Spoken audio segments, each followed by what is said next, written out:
ये पिच जो है ये डिटीरियोरेट होना शुरू होगी, ख़राब होना शुरू होगी और इस पिच ने अपना रंग दिखाना शुरू कर दिया अगर, तो बैट्समैनों के लिए ख़ासी मुश्किल होगी और गेंद स्लो आ रही है जिसकी वजह से बैट्समैन जो है वो डबल माइंड होकर एक आध आउट हुए। जैसे जेमी स्मिथ जो थे वो स्क्वायर लेग की जानिब खेलने की कोशिश में आउट हुए। इसके बाद मोहम्मद रिजवान को बैटिंग के लिए आना है, सलमान अली आगा को बैटिंग के लिए आना है, आमिर जमाल भी बेहतर बैटिंग कर लेते हैं, नुमान अली ने भी निस सेंचुरी बनाई हुई है टेस्ट मैचेस में।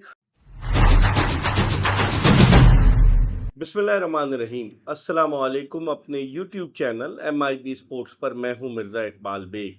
रावलपिंडी क्रिकेट स्टेडियम की पिच के हवाले से कहा जा रहा था कि पहले दिन से ही ये पिच बहुत ख़तरनाक साबित होगी और जिस तरह से इस पिच को तैयार किया गया था, इसको बिल्कुल ड्राई किया गया था और बराबर वाली जो पिचेस थी जो इसके इस स्क्वायर के आसपास जो पिचेस थी उन पर घास छोड़ी गई थी ताकि जो रिवर्स स्विंग ना हो सके। तो बहुत सारी चीज़ें थी, लेकिन आज उस तरह का तो पिच का रवैया नहीं रहा जिस तरह के हवा बनाया जा रहा था। अगरचे आज 13 विकेटें गिरी, इंग्लैंड की टीम 267 रन बनाकर आउट हुई और पाकिस्तान ने 3 विकेटों के नुकसान पर 73 रन बना लिए थे। इसका मतलब ये हुआ कि आज 340 रन मजमूई तौर पर स्कोर हुए और 90 ओवर से और 2 गेंदों का खेल हुआ है।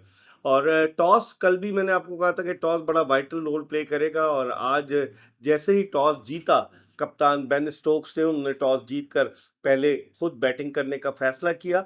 अगरचे इंग्लैंड की इब्तिदाई जो बैटिंग थी वो बेहतर थी। 70 रन पर इंग्लैंड की सिर्फ 1 विकेट गिरी थी और जिस अंदाज से बेन डकेट खेल रहे थे, अगरचे जैक क्रॉली आउट हो गए थे, लेकिन लग रहा था कि इंग्लिश टीम बड़ा स्कोर बनाएगी। फिर अचानक इंग्लैंड की 4 विकेटें स्कोर में 28 रन के इजाफे के बाद गिर गईं और आउट कौन-कौन हुए, उनमें बेन डकेट आउट हुए, उसके अलावा ऑली पॉप, जो रूट और हैरी ब्रुक, यानी उनकी बैटिंग लाइनअप की जो क्रीम थी वो आउट हो गई और इंग्लैंड की टीम खासी मुश्किलात से 2-4 थी। उसके 98 रन के स्कोर पर 5 खिलाड़ी आउट हो गए थे और फिर उसके बाद 118 रन के स्कोर पर इंग्लैंड की 6 विकेटें गिर गई थी और ऐसा लग रहा था जब बेन स्टोक्स आउट हुए थे कि इंग्लिश टीम की इनिंग्स 150 के अंदर सिमट जाएगी। लेकिन जेमी स्मिथ 24 साला जो विकेट कीपर बैट्समैन है, जो इंग्लैंड अंडर 19 की नुमाइंदगी भी कर चुके हैं, नवा टेस्ट मैच खेल लेते, एक सेंचुरी भी इंग्लैंड में बना चुके हैं और जॉनी बेस्टो पहले इंग्लैंड की टीम की जानिब से टेस्ट मैचेस में कीपिंग किया करते थे, फिर उसके बाद बेन फॉक्स आए, लेकिन अब जेमी स्मिथ ने अपनी बैटिंग और कीपिंग से इंग्लिश टीम में अपनी जगह बिल्कुल पक्की कर ली है। आज क्या उन्होंने बैटिंग की, जो 89 रन स्कोर किए, उन्होंने बैटिंग को बिल्कुल आसान बना दिया। 5 चौके और 6 छक्के जो थे वो उनकी इनिंग्स में शामिल थे जेमी स्मिथ की और उनके साथ जो पार्टनरशिप हुई गस एटकिंसन की, उस पार्टनरशिप की वजह से जो था लग रहा था कि इंग्लिश टीम और बड़ा स्कोर करेगी, लेकिन जैसे ही एटकिंसन आउट हुए और जेमी स्मिथ आउट हुए तो इंग्लैंड की टीम 267 रन पर जो है वो ढेर हो गई। इंग्लैंड की जब छठी विकेट गिरी थी तो उस वक्त इंग्लैंड का स्कोर जो था 118 रन था और 7वीं विकेट जब गिरी तो उस वक्त स्कोर 223 रन था, यानी 105 रन की पार्टनरशिप हुई जेमी स्मिथ और गस एटकिंसन के दरमियान, जो फास्ट बॉलर हैं, और ये पार्टनरशिप जो है वो इंग्लिश टीम को काफ़ी हद तक उस बेहतर पोजीशन में लाने में कामयाब हुई। अगरचे कहा ही जा रहा था कि इस पिच पर कम से कम 300 रन अगर टॉस जीता इंग्लैंड ने तो उसे बनाने चाहिए, लेकिन 267 रन पर इंग्लिश इनिंग्स सिमट गई। इंग्लिश इनिंग्स के बारे में अगर कहा जाए तो बेजाना होगा कि बेसबॉल क्रिकेट जब से आई है उनका हर खिलाड़ी जारहाना अंदाज इख्तियार करता है, सिचुएशन के मुताबिक अपने आप को ढालने की कोशिश नहीं करता, अटैक करने की कोशिश करता है और आज यही हुआ। पहले सेशन में इंग्लिश बैट्समैनों ने अटैक करने की कोशिश की जिसकी वजह से उनकी विकेटें धड़ाधड़ गिर गई। बेन डकेट थोड़े बदकिस्मत रहे कि गेंद बहुत नीची रही जिसकी वजह से वो LBW आउट हुए और जो रूट के लिए भी एक गेंद जो थी ऑफ स्पिन जो थी वो बड़ी तेज़ी के साथ अंदर आई और बिल्कुल वो प्लम बैक फुट पर थे, वो भी LBW आउट हुए। लेकिन पाकिस्तानी बॉलर्स ने जिस तरह की बॉलिंग की और पाकिस्तान ने बहुत ज़्यादा इन्हिसार किया। 42 ओवर्स तक तो साजिद खान और नुमान अली ने बॉलिंग की अगर आप देखें, और फिर उसके बाद जाहिद महमूद को चेंज के लिए लेकर आए। 1 ओवर सलमान अली आगा ने भी किया, लेकिन आमिर जमाल को एक भी ओवर नहीं दिया गया और साजिद खान कि जो अपनी ज़िंदगी की बेहतरीन बॉलिंग फॉर्म में नज़र आ रहे हैं, आज भी उन्होंने 6 विकेटें हासिल की, जबकि 3 खिलाड़ियों को नुमान अली ने आउट किया। तो उस लिहाज से देखा जाए तो पाकिस्तान का ये स्पिन डियो जो है साजिद खान और नुमान अली, ये इंग्लिश बैट्समैनों के लिए मुश्किलात पैदा कर रहे हैं। इस पिच पर गेंद थोड़ी नीची भी रह रही है और पिच बहुत स्लो है, गेंद बहुत स्लो आ रही है। रावलपिंडी क्रिकेट स्टेडियम की पिच पर माजी में ऐसा नहीं होता था और गेंद स्लो आ रही है, जिसकी वजह से बैट्समैन जो है वो डबल माइंड होकर एक आध आउट हुए। जैसे जेमी स्मिथ जो थे वो स्क्वायर लेग की जानिब खेलने की कोशिश में आउट हुए। तो अब यकीनी तौर पर इंग्लिश टीम की एक कोशिश है, क्योंकि पाकिस्तान का स्कोर है 73 रन, अभी 194 रन पीछे है पाकिस्तानी टीम। बल्कि अगर देखा जाए तो 267 रन इंग्लैंड ने बनाए, पाकिस्तान ने बनाए 73 रन। यानी कि अगर देखा जाए 194 रन पाकिस्तान अब भी पीछे इंग्लैंड से, और 46 रन पर 3 विकेटें पाकिस्तान की गिर गई थी।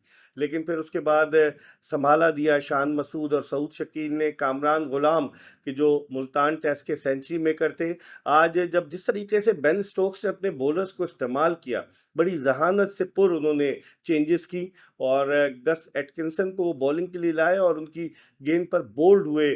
कामरान गुलाम थोड़ी नीची भी रही, इन स्विंगर थी, जबकि पाकिस्तान ने आमिर जमाल को एक भी ओवर नहीं दिया और उन्होंने तमाम बॉलर्स को आजमाया जो अभी तक इंग्लैंड की जानिब से जितने भी बॉलर्स आजमाए गए। जैक लीच उन्होंने बॉलिंग शुरू की, उनके साथ शोएब बशीर थे, उसके अलावा गस एटकिंसन से उन्होंने बॉलिंग कराई और उसके अलावा जो रूट ने बॉलिंग की और आखिरी ओवर रेहान अहमद ने किया।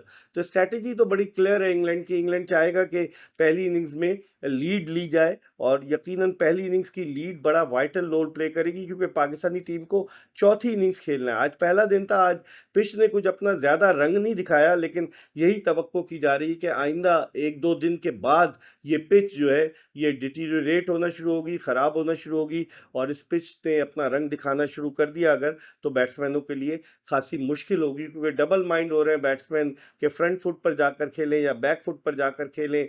गेंद नीची भी रह रही है और अगर गेंद जो है ऑफ पढ़ के बाद गेंदें तेज़ी से ऊपर की जानिब भी आई हैं। तो एक ट्रिकी ट्रैक है ये रावलपिंडी क्रिकेट स्टेडियम का। अब देखते हैं कि कल जब पाकिस्तान अपनी इनिंग्स शुरू करता है 73 रन 3 खिलाड़ी आउट पर, पाकिस्तान की बैटिंग खासी लंबी है। इसके बाद मोहम्मद रिजवान को बैटिंग के लिए आना है, सलमान अली आगा को बैटिंग के लिए आना है, आमिर जमाल भी बेहतर बैटिंग कर लेते हैं, नुमान अली ने भी निस सेंचुरी बनाई हुई है टेस्ट मैचेस में। तो बैटिंग खासी पाकिस्तान की अच्छी है, लेकिन कल का पहला सेशन बड़ा इंपॉर्टेंट होगा। अगर आप देखें तो एशिया में जो टेस्ट मैचेस हो रहे हैं, जैसे आज पुणे में इंडिया का और न्यूजीलैंड का टेस्ट मैच शुरू हुआ, जिसमें आज 11 विकेटें गिरी और 7 विकेटें इंडियन स्पिनर वाशिंगटन सुंदर ने हासिल की। और इंडिया ने भी आज 3 स्पिनर्स को खिलाया है, रविचंद्रन अश्विन, वाशिंगटन सुंदर और उनके अलावा रविंद्रा जडेजा। और इससे पहले जो आज टेस्ट मैच खत्म हुआ है मीरपुर ढाका में, साउथ अफ्रीका और बांग्लादेश की टीमों के दरमियान, जो 7 विकेटों से साउथ अफ्रीका जीता, उस टेस्ट मैच में भी बांग्लादेश ने 3 स्पिनर्स जो थे वो अपनी टीम में शामिल किए थे, जिसमें तैजुल इस्लाम थे, मेहदी हसन मिराज और उसके अलावा नईम हसन। तो 3-3 अब एशिया में ये रिवायत है कि बनती जा रही है कि स्पिनर्स पे जो है टीमें ज़्यादा रिलाय कर रही हैं। पाकिस्तान ने भी आज 3 स्पिनर्स अपने टीम में शामिल किए। जाहिद महमूद ने विकेट हासिल की जेमी स्मिथ की, पिछले टेस्ट मैच में उन्हें सिर्फ 6 ओवर्स मिले थे। आज जाहिद महमूद पर एतमाद किया कप्तान शान मसूद ने और जाहिद महमूद ने 1 विकेट हासिल की, लेकिन वो बड़े महंगे भी साबित हुए। तो अब देखते हैं कि इस पिच के हवाले से क्या होता है। जेमी स्मिथ ने जो इनिंग्स खेली, उन्होंने ये शो किया कि अगर आप चढ़ कर खेलें, बगैर खौफ के खेलें, तो आप रन स्कोर कर सकते हैं। यही वजह है कि उन्होंने 89 रन की उम्दा इनिंग्स खेली। बेन डकट ने भी निस सेंचुरी बनाई। अब डिपेंड करता है पाकिस्तान के स्पेयर पर, क्योंकि अब्दुल्ला शफीक जो कि आज एक मरतबा फिर इतनी अच्छी बैटिंग का मुजाहरा नहीं किया अब्दुल्ला शफीक ने। अगर आप उनकी इनिंग्स देखें तो अब्दुल्ला शफीक ने जो सेंचुरी बनाई थी मुल्तान में, उसके बाद से 9, 7, 4, 14 यानी कब 25 रन उन्होंने 4 इनिंग्स में बनाए। हालांकि वो टेस्ट क्रिकेट में डबल सेंचुरी भी स्कोर कर चुके हैं और ये लम्हे फिक्रिया है। साइम अयूब भी कंसिस्टेंसी उनसे डिमांड कर रही है, आज भी वो जल्दी आउट हो गए। तो अब देखते हैं कि कल पाकिस्तानी बैट्समैन किस तरह की बैटिंग करते हैं। हम आपको कल भी अपडेट करेंगे। देखते रहिए MIB स्पोर्ट्स।